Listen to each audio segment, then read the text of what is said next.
എന്നാൽ എന്തുകൊണ്ടായിരിക്കും മെറ്റ അങ്ങനെ ഒരു തീരുമാനം എടുത്തത്? ഒരുപാട് AI ടൂൾസ് ഉണ്ടായിട്ടും ഈ ടൂൾ തന്നെ മെറ്റ അക്വയർ ചെയ്യാനുള്ള കാരണം എന്തായിരിക്കും? എന്തെങ്കിലും സ്പെഷ്യൽ കണ്ടിട്ടുണ്ടാവുമല്ലോ അല്ലേ? കാരണം വേറൊന്നുമല്ല, ഇത് സാധാരണ പോലെ ചാറ്റ് മാത്രമല്ല, ഇത് നിങ്ങൾക്ക് വേണ്ടി പണിയും എടുത്തോളൂ. വീഡിയോ മുഴുവൻ കണ്ടോ. ഈ സ്പെഷ്യൽ ടൂൾ ഉപയോഗിച്ച് നിങ്ങൾക്ക് പാസീവായിട്ട് ഇൻകം ജനറേറ്റ് ചെയ്യാനുള്ള കുറച്ച് നല്ല ഐഡിയാസ് ഉണ്ട്, അത് ഞാൻ പറഞ്ഞുതരാം. ഇത് ഉപയോഗിച്ച് പരിചയമാവുന്നവരെയും ഉപയോഗിച്ച് സെറ്റിൽ ആവുന്നവരെയും നിങ്ങൾക്ക് ഡെയിലി ക്രെഡിറ്റ് തന്നുകൊണ്ടിരിക്കും. ബാക്കിയുള്ള ആപ്പുകൾ പോലെ മന്ത്ലി ഒരു ക്രെഡിറ്റ് അല്ല, ഡെയിലി ക്രെഡിറ്റ്സ് റിന്യൂ ആയിക്കൊണ്ടിരിക്കും. അതൊരു അടിപൊളി പോയിന്റാണ്. ഇതുകൊണ്ട് തന്നെയാണ് തുടങ്ങിയിട്ട് 10 മാസത്തിനുള്ളിൽ $100 മില്യൺ ബിസിനസ് ആയിട്ട് മാറിയത്. ഇത് വേറൊരു കാരണമാണ് മെറ്റ ഇത് അക്വയർ ചെയ്യാൻ. നിങ്ങൾ വീട്ടിലിരിക്കുന്ന കമ്പ്യൂട്ടറിലും ഈ ആപ്പ് ഈ AI സെറ്റപ്പ് ആണെങ്കിൽ നിങ്ങൾക്ക് നിങ്ങളുടെ ഫോൺ ഉപയോഗിച്ചിട്ട് പുറത്തിരുന്നുകൊണ്ട് ഓപ്പറേറ്റ് ചെയ്യാൻ പറ്റും. നിങ്ങൾ വരുമ്പോഴേക്കും ആ ടാസ്ക് കംപ്ലീറ്റ് ചെയ്തിരിക്കും. That is A main important point. നിങ്ങളുടെ ബിസിനസ്സിന് ആവശ്യമുള്ള സ്കില്ലുകളൊക്കെ അതിൽ ആഡ് ചെയ്യുകയാണെങ്കിൽ നിങ്ങൾക്ക് ഒരു എൻറ്റയർ ബിസിനസ് ടീമിനെ തന്നെ ഈ ആപ്പിൽ കോൺഫിഗർ ചെയ്യാൻ പറ്റും. നിങ്ങൾ വാട്സാപ്പ്, ടെലിഗ്രാം, സ്ലാക്ക് ഇതുപോലുള്ള സാധനങ്ങൾ കണക്ട് ചെയ്യുകയാണെങ്കിൽ അത് വെച്ചിട്ട് നിങ്ങൾക്ക് നിങ്ങളെ ടീമിനെ അല്ലെങ്കിൽ നമ്മൾ AI ഏജൻസിനും കൺട്രോൾ ചെയ്യാൻ പറ്റും.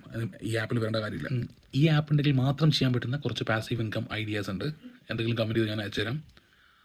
ഫോളോ ചെയ്ത് വെച്ചോ, ഒരുപാട് പുതിയ ഐഡിയാസ് വരുന്നുണ്ട്. പീസ്.